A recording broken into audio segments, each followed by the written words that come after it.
Hi, Jimmy from Warrenelli here. If you've spent any time online, you've probably seen some pretty fierce debate about the best way to feed your dog. There are the prey model people who feed whole animals. There are the 80-10-10ers who only feed meat and bone, nothing else. And there are the BARFers, the biologically appropriate raw food people who add vegetables and other things into the mix. So the question is, what's the best way to feed your dog?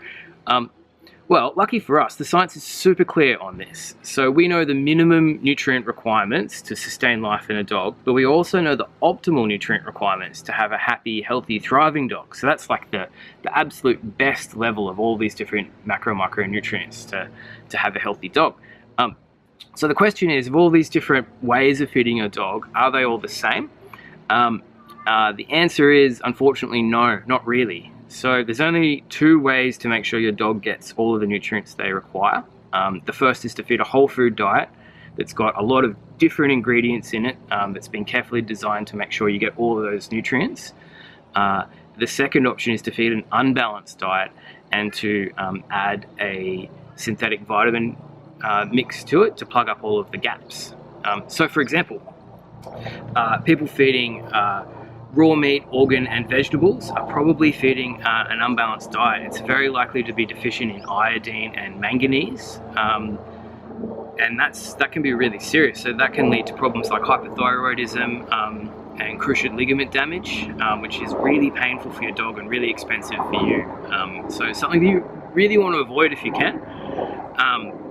So the issue that I see is a lot of raw dog food, including some commercial ones that I've seen, aren't aware of the nutritional deficiencies in their food, which is pretty worrying when you think about it. Or they use this synthetic vitamin slurry mix in there to plug up the gaps, which in my opinion is a bit like breaking an egg with a hammer. You know, it's not taking into account the nutrition that's already there, it's just throwing all this extra synthetic nutrition on top and hoping for the best. We've talked about synthetic nutrition before. So basically, one of the real issues with it is when you synthesize nutrients, they've got a different chemical shape than the nutrients are normally as they occur in nature. So the body doesn't know what the nutrient is and sometimes doesn't absorb it, so you can get deficiencies from that. And also they're often derived from really horrible sources like coal tar and hydrochloric acid. So obviously, in our opinion, it's better for your dog and the environment to feed a whole food diet.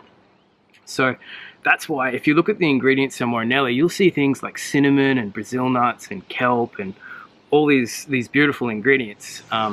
And that's basically so that we cover all of the different micronutrients that a dog needs to thrive, but we do it all with whole food sources. So obviously it's quite a bit more difficult to do that, and we have it tested to make sure. But in our opinion, that's the best way. So it's basically combining the science of what we know. We know exactly what a dog needs to thrive with what nature has given us. So all of the different foods and combining those in just the right way to provide a fantastic meal for dogs, which is what it's all about for us. Having this wonderful whole food diet for dogs is the best way to make them happy and thrive.